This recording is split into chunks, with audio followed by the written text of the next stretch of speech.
Hello and welcome to a review of the Exploriens Scorpion Detector. This was a set released in 1996 as part of the Exploriens wave, which in my opinion is kind of one of the last LEGO space waves to feel kind of in that early faction era, closer to M-Tron than it would be UFO. Still very much, in that sort of hazy atmosphere. I guess it's hard to explain, but there's not a lot of aggression going on here. It's very slight in a lot of things. The color scheme is way more similar to something they would have done in 1990 than 1997.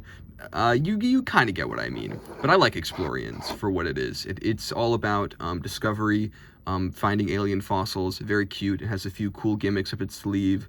The builds, not as good. Not as good. They have a lot of problems. Finger joints. Yeah, not a fan. Also a bit flimsy, this whole thing. It's interesting how it's connected though. It's almost like a parade cart or something like that, which is very fun. You've got two sections. I don't have a lot of space here, so I'm gonna look at them separately. This is the front section. It has this very big piece right here in white. That was probably new for Exploriens if I was to guess. Very interesting thing. Very interesting. It was used in RoboForce the next year as well. I've got a printed console piece here, which is cool. It looks a little generic. It's not my favorite design, but it's always nice to get different ones of these. Of course, the blue canopy is very nice as well. You've got the Exploriens logo here, which is a pretty cool one. I like how it balances like being original, while also having some flair of its own with the shininess and the fossil in the background. It's a good symbol. We've got two arms here with the finger joints. They both have play features associated with them, which is very cool. They all have to do with this one stickered piece. Now, this is probably one of the best uses of stickers because they use the fact that you apply it and that there's like a little bit of mass there on top of it to kind of allow there to be a little magnet shard inside of it, which allows this magnet to pick it up, which is really novel, super clever stuff.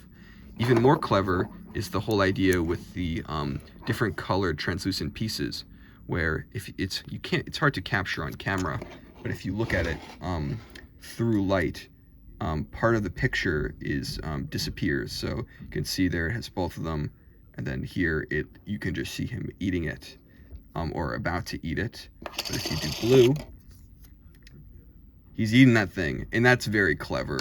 It's just an interesting kind of ingenious almost use of like simple physics ideas and like optical illusions to kind of have a bit of a surreal otherworldly effect, which I think is something LEGO Space really did well back then, especially with like M-Tron and its use of magnets and all of that. The build itself is fine. We've got some wheels on here. I do like the bigger ground vehicles from LEGO Space.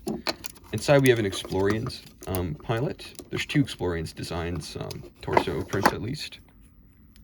This one's okay. It kind of looks a little bit robotic, which is a bit of a trend that I feel like LEGO Space is going towards, where these stop looking like people and start looking closer like to being like androids.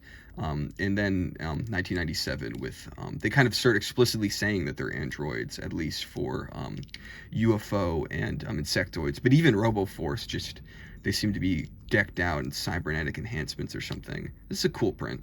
It does feel a little bit basic, but I do like it. It works. The other one is right here. It's, another kind of simple design. I do like the simplicity here. I feel like it works better. It looks, I don't know, very like early computer art, which I do appreciate. And the helmet is very cool, the way it goes into the air tanks. On the other side, we've got a bit of a, I guess the Scorpion, the detector itself. This is the wrong color, but it's on a hinge right here. We've got a lattice wall for texture, and it's on a spinner. This can go up and down. This is kind of how you do the encoding, I guess. It's fine. It's a lot more sturdy. I kind of like this as its own little unit.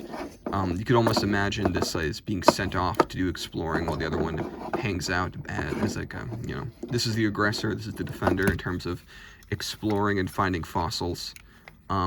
This big part of it is pretty cool, a big bulbous area. I don't have the right color there, unfortunately, I'm so sorry.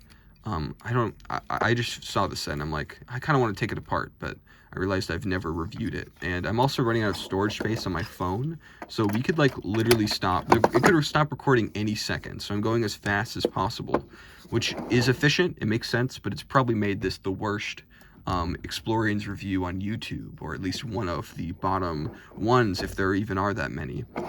But I guess my final, oh, and the sticker has some cool shards on it. I wonder if it's magnetic. It's not. Yeah, so cool piece. Yeah, Explorians uses stickers. That's pretty interesting. Use them to a good effect. Kind of the transitionary, bit of a last dance for Lego Space in the kind of original form.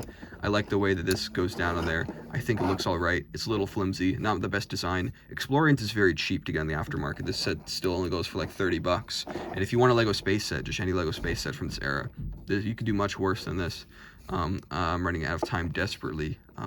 Thanks for watching. I hope I find more time later.